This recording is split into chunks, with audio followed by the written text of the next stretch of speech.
હું તમને બધાઈને બે હાથ જોડું છું. તમે કોઈ યુવરાજને જાણ ન કરતા કે હું અહીંયા છું.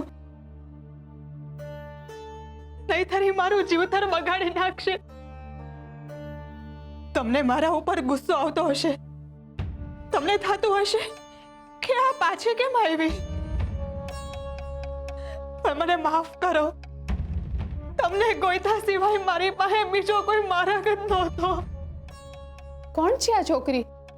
ગોરાબા, આ છોકરી શું કહે છે?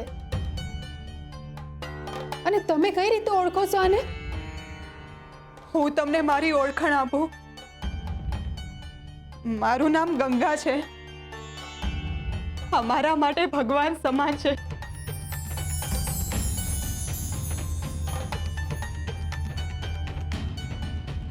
આમણે જોલા પેલા નરાધમ અને પાપી યુવરાજથી મારો જીવ બચાવ્યો છે. અને એ એકવાર નહીં, બે વાર મારો જીવ બચાવ્યો છે. તારણહાર છે મારા. હું જીવું છું એનું કારણ આ જ છે. ના ના, તારણહાર તો ખાલી હરી જ છે. અરે પણ તમે તો ગામની પેલે પાર પોગી ગયા હતા ને, તો પછી આયા કેમ? તમે પોતાના ગામ ના ગયા, તમારા બાપાના ઘરે? ક્યાં જાઓ? જેના રસ્તા ખોવાઈ ગયા હોય એ નવા રસ્તા ગોતી લે. પણ જેના ઠેકાણા જ ખોવાઈ ગયા હોય એને 1000 જણ માર્ગ દેખાડે તોય બધાય નકામા. શું બોલે છે આ છોકરી? તો શું બોલું? આ શબ્દો સિવાય મારી પાસે કાંઈ નથી. બધું પતી ગયું છે. એટલે હું કઈ સમજો નહીં. હું પતી ગયું? તમારા ચિંધ્યા પ્રમાણે હું મારે ગામે ગઈ હતી. મારા ઘેર પહોંચી પણ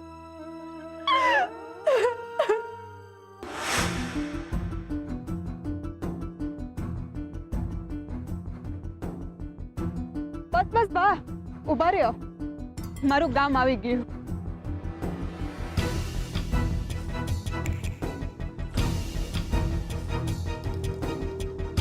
તમારો ખૂબ ખૂબ આભાર ભા. તમે મને મારા ઘર સુધી, મારા ગામ સુધી પોગાડી. સાચવીને જજો.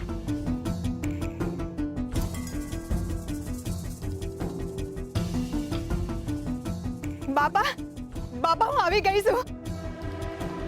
બાપા, બાપા, બાપા દરવાજો ખોલો, હું આવી ગઈ. બાપા દરવાજો ખોલો.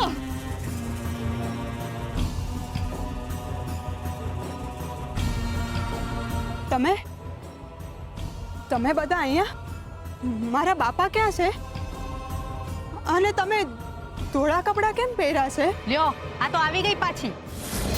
આવી ગઈ કે મોકલી દીધી? કાઢી મૂકી હશે. કામ પતે પછી કોઈને હુકમ રાખવાનું. આ રાજા મહારાજાનું તો આમ જ હોય ને બેન. પહેલા લઈ જાય અને પછી રસ્તે રજડતી મૂકી દે.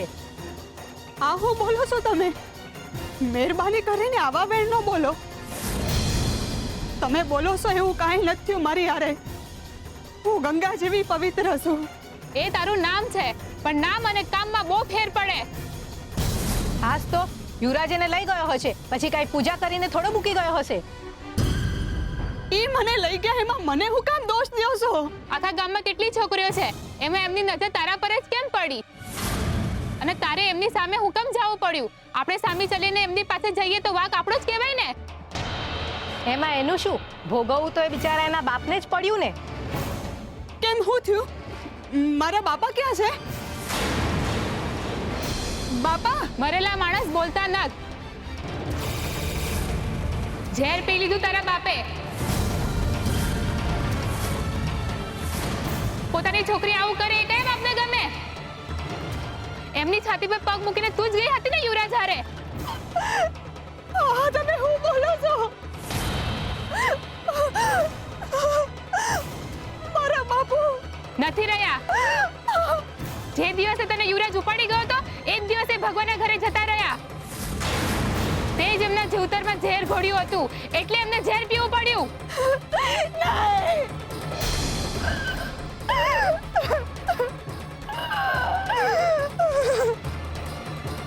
પણ તું અહીંયા કેમ આવી? પાછી જા રાજકુમાર પાસે. જે છોકરી પોતાના સગા બાપને ભરકી જાય એ છોકરીનો અહીંયા કાંઈ કામ નથી. તારા માટે આ ગામમાં કોઈ જગ્યા નથી. એ છોકરી સાંભળતી કેમ નથી? જાય છે કે તારા હાથ પકડીને બહાર ફેંકી દઈએ તને? આ સીધી રીતે નહીં માને. પ્રભુભાઈ, આનો હાથ પકડીને એને ગામની બહાર ફેંકી દો. નહીં, મારે ઘરમાં જવું છે. નહીં, મારે ઘરમાં જવું છે. નીકળા ગામમાંથી.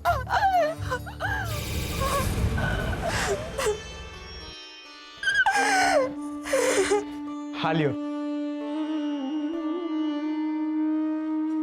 પાણી પીઓ.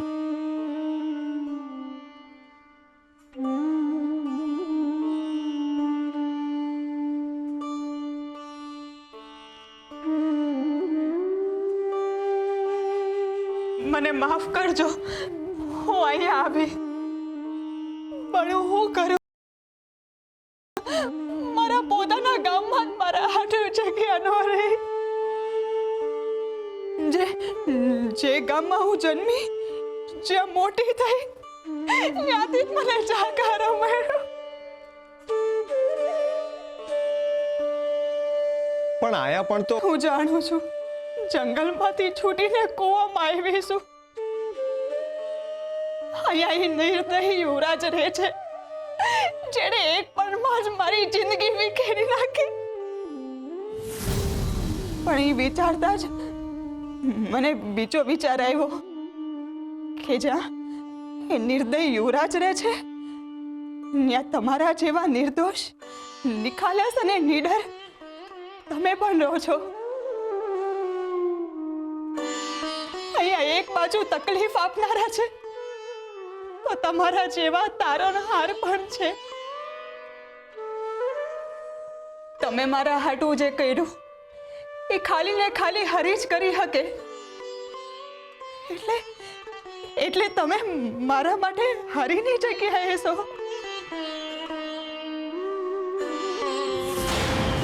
તમે મારો જીવ બચાવ્યો છે. મારા બાપુ હંમેશા કહેતા કે મારવા વાળા કરતા જીવ બચાવનારો હંમેશા મોટો હોય છે.